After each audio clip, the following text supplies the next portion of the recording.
Now available in paperback and e-reader from the author of Spinsterella, A Strange and Unusual Romance, and Spellbound, A Darker Shade of Black comes from legendary magazine.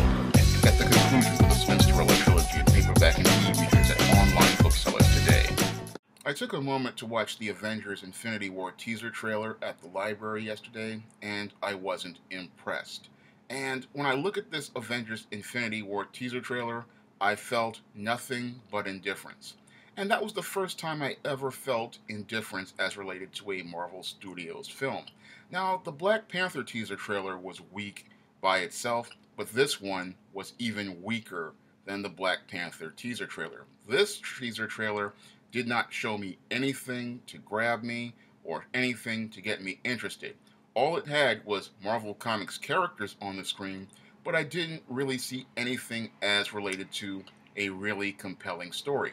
The story that they are presenting in this teaser trailer is something I would usually get when I would watch an old Star Trek The Next Generation episode, one of those two-parters that they would have at the end of the season that would end on a cliffhanger. That's what Avengers Infinity War really felt like to me. It felt like an old episode, of Star Trek The Next Generation, where Picard is in some precarious situation, and then we get the to be continued at the end. And for a superhero movie franchise, if you're going to present that type of story on the screen, that's just not enough. As I see it with this Infinity War, from what they have presented in that teaser trailer, it's just not enough to get me excited for this film or get me so compelled that I'm going to be counting down the days to where I want to go out here and buy a movie ticket for this film. This film looks like one of the weakest films from Marvel Studios so far, and it looks like it fits right in the pattern of decline that I saw starting with the Luke Cage getting shot with the Judas bullet.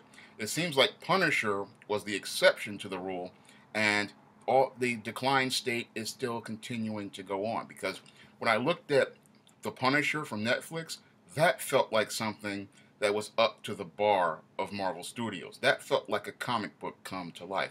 This Avengers Infinity War did not feel like a comic book come to life. I did not feel that spirit of Marvel in anything on that screen. I didn't feel that heart come to life on that screen. Again, it looked like an old syndicated episode of early 1990s Star Trek The Next Generation, one of those episodes towards the end of the season that ends on a cliffhanger. And again, at this point of the game, you need to be bringing up your bar up to a higher level. The bar dropped on this Infinity War, and as I see it, there are some serious problems as related to this Infinity War based on that teaser trailer. And one of the big problems is Thanos himself. Now, Thanos has been built up as this big menace, this big cosmic threat, and I didn't feel that threat from Thanos. If anything, he felt like Ultron. And when Avengers Age of Ultron, one of the big problems with Ultron was, yes, he was a very charismatic villain, but he was not any villain that you could be considered memorable. That's the big problem with a lot of these Marvel Studios films. They don't have that big, memorable villain. They don't have that villain that you love to hate. They don't have that iconic villain that literally defines a franchise or defines a movie. In the same way Disney movies had Ursula from The Little Mermaid, Scar from The Lion King, or Maleficent from Sleeping Beauty. Those are villains that you can literally remember who they are, and they make you know who they are just by remembering their part in the story. And when I look at superhero movies, I haven't seen a really strong villain out of Marvel Studios, not a villain on the level of General Zod in Superman 2 or a Jack Nicholson's Joker in Batman. We have not had that iconic villain that literally makes you get up out of your seat and make you say, I love to hate this guy. I want to see this guy destroyed at the end of this movie. We don't have that Darth Vader. We don't have that Joker. We don't have any sort of villain that makes you feel something about them. With this Thanos, he was actually, again, was weaker than Ultron. He made me feel nothing but indifference. But that's all related to the source material, because when I always think of this Thanos character, he was always a really flat and one-dimensional villain. I mean, his whole obsession is with death and trying to impress death.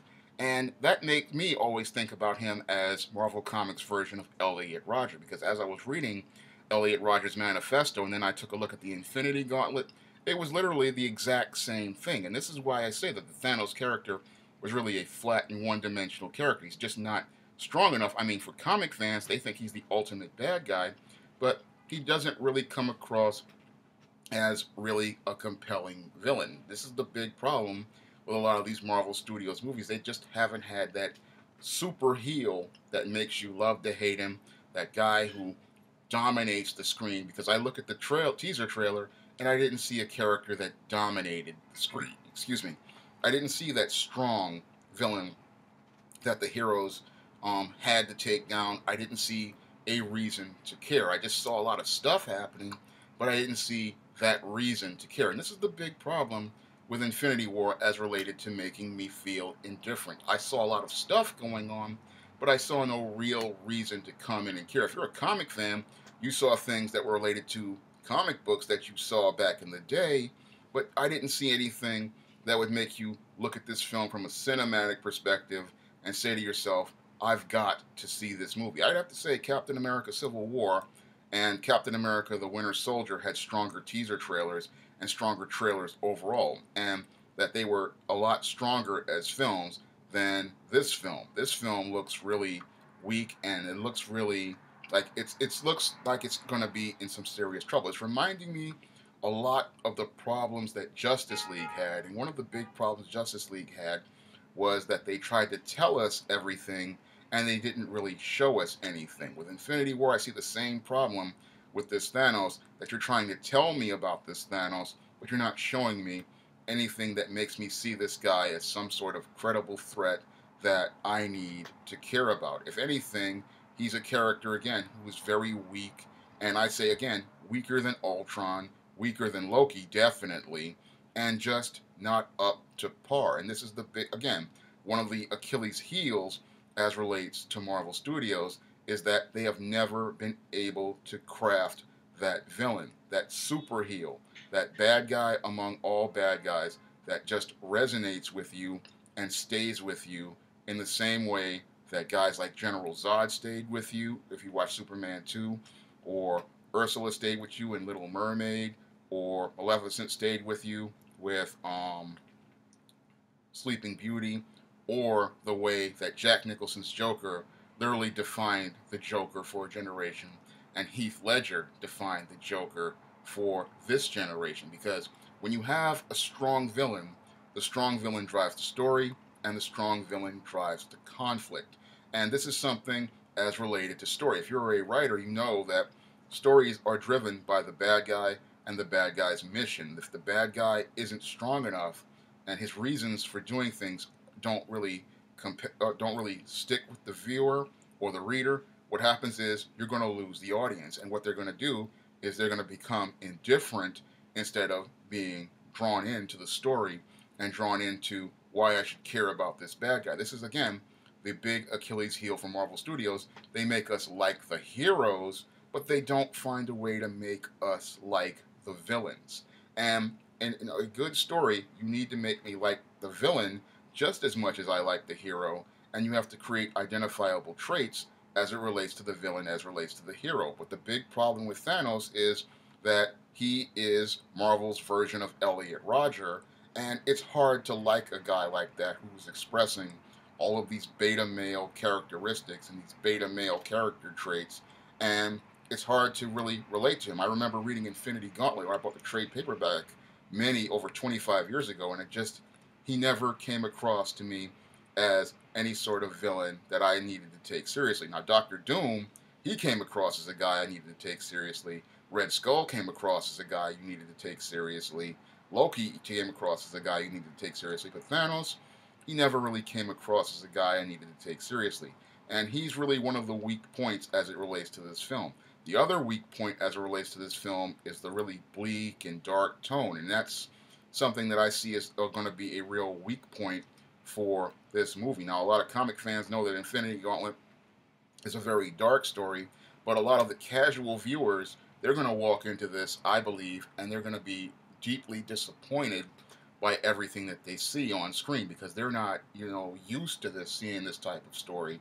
And that may be something that may turn people off in the same way a lot of kids and younger viewers were turned off by 1986's The Transformers the movie, because in 1986's Transformers the movie, what happened is a lot of kids came in hoping to see their favorite characters take on the bad guys, and what they saw was a lot of their favorite characters being killed by the bad guys. And because they saw their favorite characters being killed by the bad guys, a lot of people got disappointed, especially a lot of kids, and there were literally kids crying when Optimus Prime died at the hands of Megatron.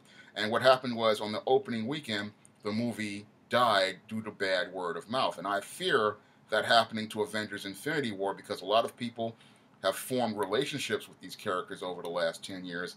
A lot of kids have formed relationships with these characters over the last 10 years, and they've grown close to them. And when we have a lot of kids who are in things like latchkey households and being by themselves, that really does impact them, and it can really hurt a brand, because that's what happened to Hasbro after they released the Transformers the movie in 1986. A lot of those kids, they were really shook up and hurt by watching their favorite characters like Prowl, Ironhide, Ratchet, Wheeljack, and Optimus Prime getting killed, and they were so disgusted by what they saw that the Transformers brand went into a serious state of decline for over 9 years. And it wasn't until Beast Wars came along that the Transformers brand was able to re-energize itself and find its audience again. This is what I really fear about this whole Infinity War, and I've talked about it in a previous video.